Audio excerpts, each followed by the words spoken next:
you a happy Mother's Day all my dear mummies and families.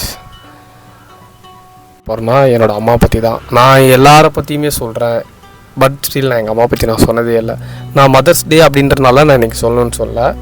Literally இது நான் 2 months-ஆகவே நான் சொல்லணும் அவங்க பண்ண விஷயத்தெல்லாம் சொல்லணும் நான் நினச்சிருக்கேன். பட் ஆனால் சொல்ல எனக்கு மனசு வந்ததே இல்லை. அப்புறம் மட்டும் இன்றைக்கி சொல்கிறேன் அப்படின்னு நீங்கள் கேட்டிங்கன்னா இன்றைக்கி சொல்லணும்லாம் இல்லை, இன்றைக்கி தான் எனக்கு டைம் கிடச்சிது.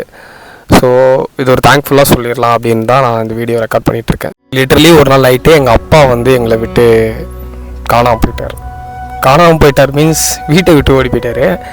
எங்கே போனாருன்னு பார்த்தீங்கன்னா எந்த இன்ஃபர்மேஷனுமே தெரில. ஒரு 5 months அப்புறம் தான் தெரியுது எங்கள் அப்பா வந்து வேறு மேரேஜ் பண்ணிக்கிட்டாருன்னு சொல்லிட்டு. அதுக்கப்புறம் டிவோர்ஸும் ஆகிடுச்சு.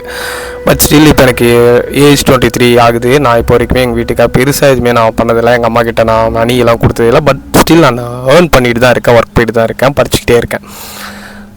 நான் எங்கள் வீட்டுக்காக நிறைய விஷயம் நான் பண்ணியிருக்கணும். நானும் என் தம்பியும் இருக்கோம். பட் நான் எங்கள் வீட்டுக்காக நான் பெருசாக எதுவும் பண்ணதில்லை. ஓகே, ஆனால் எங்கள் அப்பா போனதுக்கப்புறம் செகண்ட் மேரேஜ் பண்ணியிருக்கலாம், அவங்களுக்கும் ஒரு லைஃப் அமைச்சிருக்கலாம். பட் ஸ்டில் அவங்க எதையுமே பண்ணிக்காமல் இப்போ வரைக்கும் எங்கள் கூட நின்று எனக்காகவும் என் தம்பிக்காகவும் எங்கள் லைஃப்க்காகவும் சப்போர்ட்டாக நின்று ஃபேமிலிக்காக நிறைய கஷ்டங்களை அனுபவிச்சுட்டு சாக்ரிஃபைஸ் பண்ணிவிட்டு இப்போ வரைக்கும் நிறைய பண்ணிட்டு தான் இருக்காங்க. ஸோ கண்ணெலாம் கலங்குது, ரொம்ப எமோஷ்னலாக நிறைய இருக்குது. நான் அழுகையை கண்ட்ரோல் பண்ணிட்டு தான் அதெல்லாம் பேசிகிட்டு இருக்கேன். எங்கள் அம்மாவுக்கு வந்து நான் 10th என்ன குரூப் படித்தேன்னு தெரியாது. நான் திருச்சிக்கு காலேஜ் போய் ஜாயின் பண்ணப்போ என்ன படித்தேன்னு தெரியாது. ஸ்டில் இப்போ என்ன படிக்கிறேன்னு தெரியாது. என்ன சொல்கிறது, எங்கள் அம்மா வந்து எனக்காக நிறைய பண்ணியிருக்காங்க. ஆனால் பட் நான் அவங்க முன்னாடிலாம் நீங்கள் எனக்கு எதுவும் பண்ணலாம்னு சொல்லிவிடுவேன். ஆனால் சொல்லிட்டு வந்து அழுகிறது நிறைய டைம் நான் எங்கள் அம்மாவை நான் திட்டிடுவேன் மூஞ்சிக்கு முன்னாடி. ஏன்னா எனக்கு ஆகுதுங்க லைஃப்பில் என்னை படிக்க வைக்க யாருமே இல்லையே, தூக்கி விட யாருமே இல்லையே. நான் சின்ன என்ன பிகாஸ் பேசிக்காக ஃபுட்டு கிளாத்து ஒரு எஜுகேஷன் தான் ஒரு ஸ்டூடெண்ட்டுக்கு வந்து ஒரு பையனுக்கு வந்து மேஜர் இம்பார்ட்டண்ட்டாக இருக்கும். அதான் ஒரு பேரண்ட்ஸ் வந்து கொடுக்கணும். ஆனால் அதுவே நமக்கு ஸ்ட்ரகிளாக இருக்கேன்னு சொல்லிட்டு எங்கள் அப்பாலாம் இருந்திருந்தானா அந்த மனுஷன்லாம் நாக்கப்படுங்கிற மாதிரி கேட்கலாம் மாட்டேன். பலார் அடிச்சிருவான். எனக்கு அந்தளவுக்கு கோவம்லாம் இருக்குது இப்போ வரைக்குமே. அது என்னன்னா எங்கள் அம்மா இருக்கனால எங்கள் அம்மா கிட்ட நான் எப்படி சொல்கிறது பேசுகிறேன்னு தெரியாமல் அதை நான் எக்ஸ்ப்ரெஸ் பண்ணிவிடுவேன். திட்டிடுவேன் கண்ட பாட்டுக்கு. இப்போலாம் திட்டுவேனா சனினே நாயே செத்துரு இந்த மாதிரிலாம் பேசக்கூடாது, பேசிடுவேன். எனக்கு அழுகெல்லாம் வருது, அதெல்லாம் கண்ட்ரோல் பண்ணி பேசிகிட்டு இருக்கேன். நான் காலேஜ் டிஸ்கண்டினியூ பண்ணிட்டு விஸ்காம் டிஸ்கண்டினியூ பண்ணிட்டு வரும்போது ஒரு 2021 நினைக்கிறேன். என் ஃப்ரெண்டுக்கு நடந்த ஒரு விஷயம் நான் ஒரு ஷார்ட் ஃபிலிமாக மேக் பண்ணலான்னு சொல்லும்போது நான் ப்ரொடக்ஷன்லாம் தேடி பார்த்தா எனக்கு கிடைக்கல. எங்கள் அம்மா தான் எனக்கு அவங்க தாலியெல்லாம் அடமானம் வச்சு எனக்கு கொடுத்தாங்க. அதுலேயும் ஃபெயிலியர் ஆனேன். அதுக்கப்புறம் ஒரு ஃபோன் வாங்கிறதுக்காக அதெல்லாம் எல்லாமே எனக்கு நிறைய பண்ணியிருக்காங்க. பேசிக்காக எங்கள் அப்பாவில் அது எல்லாமே எங்கள் அம்மா எனக்கு வந்து எனக்கு பண்ணி கொடுத்துருக்காங்க. ஸ்டில் இப்போ வரைக்கும் நான் ஒரு லவ் பண்ணேன். அதில் ஃபெயிலியர் ஆகி ஒரு 8 months மெடிக்கல் ரெஸ்ட் இருந்தேன். ஐயோ என் பிள்ளைய பாவமேன்னு பரிதாபம்லாம் பட்டு ஒரு 8 மாதம் நான் மெடிக்கல் ரெஸ்ட்லாம் 8 மாதம் மெடிக்கல் ரெஸ்ட்லாம் நான் 8 மாதம் மெடிக்கல் ரெஸ்ட்லாம் கஷ்டப்படும்போது எங்கள் அம்மா தான் என் கூட இருந்தாங்க. இல்லை அவங்க தாலி ஆனமான வச்சு நான் ஷார்ட் ஃபிலிமில் ஃபெயில் ஆகும்போது ஏன்னு கேட்கல. நான் லவ் பண்ணி ஃபெயில் ஆகும்போது நான் ஏன்னு கேட்கல. என் மெடிக்கல் ரெஸ்ட்லாம் எவனுமே வரல, எங்கள் அம்மா தான். அப்போ தான் புரிஞ்சுது நமக்காக நம்ம அம்மா தான் இருக்காங்க அப்படின்னு சொல்லிட்டு. அம்மா லைஃப்பில் எதுவுமே கேட்டதே இல்லை, நீ ஏன் அதை பண்ணுற அது பண்ணுறல. எங்கள் அம்மாவுக்கு அப்புறம் நான் டைரக்ஷன் ட்ரை பண்ணேன், அதுலேயும் ஒரு வார்த்தை கேட்கல. நான் எங்கள் அம்மாட்ட ஒரு நாள் போய் கேட்டேன், ஏன் அதெல்லாம் கேட்க மாட்டேறீங்க ஏன் அப்படின்னா ஒரு வார்த்தை எங்கள் அம்மா சொன்னாங்க. அதெல்லாம் எனக்கு இப்போ வரைக்கும் தாங்கிக்கவும் முடியல. இப்போ வரைக்கும் என்னால் எதுவும் பண்ணுறதுக்கு பெருசாக இல்லை. என்கிட்ட இருக்கிறது தான் வந்து அப்பா இல்லையே நீ நினச்சிடக்கூடாது, அம்மா இருந்தும் பண்ண மாட்டாங்க நீ நினச்சிடக்கூடாது. அதனால் என்கிட்ட இருக்க சின்ன விஷயத்தையும் நான் உங்ககிட்ட கொடுத்துட்றேன். நீ ஏதோ ஒரு நல்ல வழியில் போவ, ஏதோ போயிட்டுருக்கேன்னு நான் நம்புகிறேன். நீ ஏதோ ஒன்று பெருசாக சாதிக்கிறதுக்கு ட்ரை பண்ணுறேன். பட் ஆனால் நான் அதுக்கு பெருசாக நாள் கொடுத்த உதவியில் நான் சப்போர்ட் பண்ணுறேன். என்கிட்ட இருக்க கொடுத்து நான் சப்போர்ட் பண்ணுறேன். அது என்றைக்கு வேஸ்ட் ஆகுதுன்னு நான் நம்புகிறேன். அப்போலாம் என்கிட்ட சொன்னாங்க. நான் காலேஜ் நான் படிக்கணும் ட்ராப் அவுட் பண்ணிட்டோம் இல்லை எங்கள் அம்மாவுக்கு வந்து நான் வந்து பெருசாக சாதிக்கணும் அப்படின்லாம் எங்கள் அம்மா கிட்ட சொன்னது இல்லை. நீ சாதிக்கணும்னு சொல்லியிருக்காங்க. எங்கள் அம்மாவுக்கு பெரிய ஆசை என்னென்னா நான் ஒரு பேங்க்கு இதுக்கு நான் படித்து நான் பேங்க் போகணும். இன் பண்ணிவிட்டு மாதம் ஒரு 10,000 சம்பளம்னாலும் அது போகணுன்றதான் எங்கள் அம்மாவோட பெரிய ஆசை. ஒரு 22 ஏஜில் வந்து ஒரு பையன் ஷார்ட் ஃபிலிம் பண்ணிட்டான். அப்பா இல்லாத நீ எல்லாம் எப்படி படம் எடுக்க முடியும், எப்படி அசிஸ்டன்ட் டேரக்டர் அப்படி ஷார்ட் ஃபிலிம் பண்ண முடியும் அப்படின்னு சொல்லிட்டு எனக்கு ஒரு டாக் இருந்துகிட்டே இருந்தது.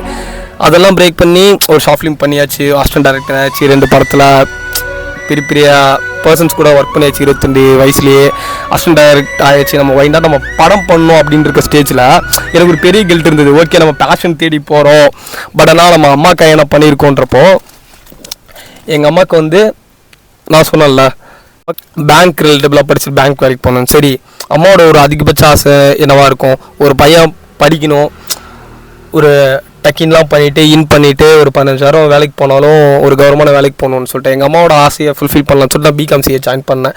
அப்போயும் என்கிட்ட காசு இல்லை. அப்போயும் எங்கள் அம்மா நிறைய டைம் அந்த செமஸ்டர் ஃபீஸ்லாம் கட்ட முடியாத போது அவங்க தாலி ஆடமாச்சு இருக்க, திரும்ப தாலின்லாம் சொல்ல முடியாது, திரும்ப இருக்க அவங்ககிட்ட என்னெல்லாம் கோல்ஸ்லாம் இருக்கோ அதெல்லாம் அடமான வச்சு என்ன செமஸ்டர் ஃபீஸ் எல்லாம் அழுக வருது கட்டி படிக்க வச்சாங்க. இப்போயும் வச்சு படிக்க வச்சுட்டு தான் இருக்காங்க.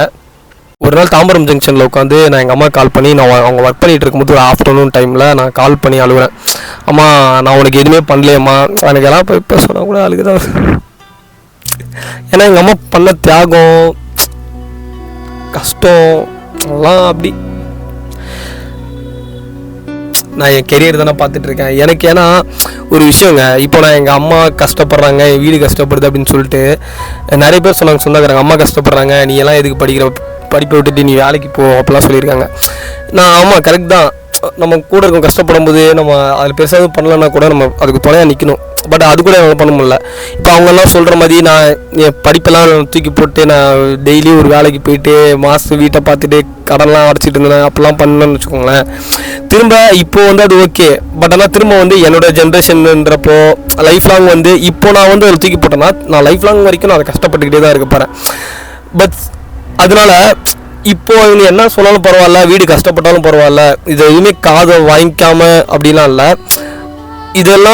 இதுக்குள்ளே நம்ம போகாமல் நம்ம இன்னும் கொஞ்சம் வருஷம் தானே, வீடு கஷ்டப்பட்டாலும் பரவாயில்ல, அம்மா கஷ்டப்பட்டாலும் பரவாயில்ல, நம்ம இதெல்லாம் வழியெல்லாம் பொறுத்துட்டு நம்ம கெரியரில் ஜெயிச்சு நம்ம பேஷன் ப்ரொஃபஷனில் ஜெயித்தோம்னா லைஃப் டைம் வரைக்கும் ஹாப்பியாக இருக்கலாம்ல. அதனால என்ன பண்ணுவோன்னா வீட்டுக்கெல்லாம் பேசுறது கான்ட்ரிபியூஷன் பண்ணாமல் நான் படிப்பையும் என் டேரக்ஷனையும் என்னோடய ப்ரொஃபஷனலையும் தான் பார்த்துட்டு அதில் ஜெயிக்கணும்னு தான் நான் போயிட்டுருக்கேன்.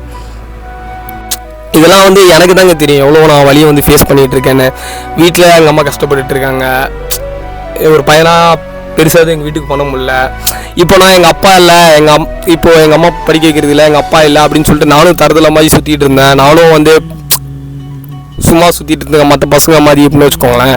திரும்ப என் பையன் வந்து என்னை செருப்பால் அடிக்கிற மாதிரி கேட்பான். என்னோடய ஃபேமிலியோ இப்போ என் ஜென்ரேஷனை விடுங்க, எங்கள் ஃபேமிலியை வந்து திரும்ப நான் லைஃப் லாங் வரைக்கும் கஷ்டப்பட்டே தான் இருக்கும்.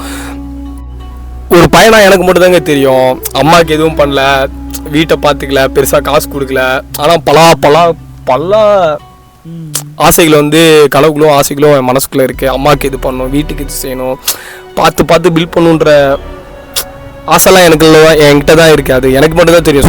சொல்லிட்டு ஈஸியாக போயிட்டே இருப்பான், பேசுறதுக்கு வாயிலலாம் எல்லாமே பேசியிருப்பான். ஆனால் ஒரு பையனாக எங்கள் அம்மாவுக்கு எங்கள் அம்மாவுக்கு அந்த நகை வாங்கணும்லாம் ஆசை, அதெல்லாம் வாங்கி கொடுக்கணும், அதெல்லாம் அவ்வளோ இருக்குங்க. நான் வெளியே சொல்லலை, அதெல்லாம் மனசுக்குள்ளேயே வச்சுட்டு தவிக்கிற வழி எனக்கு தான் தெரியும். எங்கள் அம்மா என்னால் இன்றைக்கி ஒரு 2 days முன்னாடி செம் ஃபீஸ் கட்டணும். என் காலேஜில் நான் எவ்வளோ அசிங்கப்பட்டேன்னு எனக்கு மட்டும் தான் தெரியும். அப்போல்லாம் நினச்சேன் எங்கள் அப்பா இருந்திருந்தா கட்டியிருக்கலாம், எங்கள் அம்மா கரெக்டாக இருந்தால் கட்டியிருக்கலான்னு. பட் ஸ்டில் என்ன பண்ணுறது, எங்கள் அப்பா இப்போ கூட இல்லை, எங்கள் அம்மா இருந்து 3 நாள் சாப்பிட்டு போகிறதே பெரிய விஷயம். அவங்கள்ட்ட போய் நான் அதெல்லாம் பண்ண முடியுமா? இப்போ நான் படிக்கிறேன்னா அதுக்கான ஃபிட் வந்து நான் தான் எடுக்கணும். என்னால் இப்போ ஒரு பையன் ஒரு விஷயத்தை பார்த்தா பரவாயில்ல, என் பேஷன் ப்ரொஃபஷனல் எல்லாத்தையும் எனக்கு நான் என்கிட்ட கை கட்டி போய் நின்று இல்லை, எல்லாமே நானே தான் எனக்கு பண்ணுறேன். நான் பண்ணுறது தாண்டி எங்கள் அம்மா தாங்க. இப்போ நான் கார் வாங்கினதுக்கும் சரி, நான் கையில் ஃபோன் வச்சுருக்கேன், எல்லாத்துக்குமே எங்கள் அம்மா தான் ஒரு சின்ன சப்போர்ட் என்கிட்ட பண்ணுவாங்க ஃபினான்ஷியலாக. காலேஜில் கூட அவ்வளோ அசிங்கப்படுத்தாங்கன்னு சொல்லிட்டு எங்கள் அம்மா வந்து நீ எல்லாம் மனுஷியா, நீ எல்லாம் இருக்க செத்துரு அப்படிலாம் நான் வந்து திட்டினேன். ஒரு பையனாக தாங்க தெரியும் அதெல்லாம் வழி. வீட்டுக்காவது பொண்ணும் அம்மாக்காவது பொண்ணும் ஆசைகளை வச்சுட்டு ஆனால் பண்ணுறதுக்கு காசு இல்லாமல் அதெல்லாம் நமக்கு தாங்க தெரியும். எனக்கு ஒரே ஒரு ஆசை தான், அடுத்த 5 வருஷத்தில் என்னோடய ட்ரீமில் நான் டிசிப்ளினாக கன்சிஸ்டன்சியாக மைண்ட் செட்டோடு இருந்து நான் ஒர்க் பண்ணி கண்டிப்பாக ஒரு இடத்துக்கு நான் வருவேன். அதில் வர்ற என்னை பல கோடி ரூபாய், பல லட்ச ரூபாய் காசு எடுத்துகிட்டு போய் அந்த காசு முடிகிற அளவுக்கு எங்கள் அம்மாவுக்கு போய் நகை வாங்கிட்டு வந்து கொடுத்துருவேன். என்ன பண்ணுறது, என்னை பிள்ளையாக அவனை படிக்க வச்சுருக்காங்க, கார் வாங்க வச்சுருக்காங்க, பைக் வாங்க வச்சுருக்காங்க. ஒரு பொண்ணு என்ன வேணால் பண்ணலாம் அப்படின்றதுக்கு எங்கள் அம்மா ஒரு பெரிய எக்ஸாம்பிள். நான் இப்போ வரைக்கும் பேங்க்கில் ஒரு சேவிங்ஸ் வச்சுருக்கேன் சின்ன பையன் அப்படின்னா எங்கள் அம்மா சேவிங்ஸ் எல்லாம் நான் எங்கள் அம்மா கிட்ட இருந்தால் பார்த்து கற்றுக்கிட்டேன். எங்கள் அம்மா தாங்க எனக்கு எல்லாமே. நான் எங்கள் அம்மா கிட்டலாம் சொன்னதே இல்லை. இப்போ கூட அழுகையெல்லாம் கண்ட்ரோல் பண்ணிட்டு கட் பண்ணி தான் வீடியோ எடுத்துகிட்டு இருக்கேன். எங்கள் அம்மா கிட்ட இன்னைக்கு கூட மதர்ஸ் டே நான் விஷ் கூட பண்ணல. எனக்கு மனசு வரலைங்க. ஏன்னா அவ்வளோ அவங்கள திட்டிட்டு நீ செத்துரு, நீ சீக்கிரம் சாக போற, உனக்கு பாடம் கட்ட வேண்டியதுதான் அப்போதான் சொல்லிட்டு என்ன கொஞ்சம் வச்சுன்னா போய் விஷ் பண்ண சொல்லுங்க.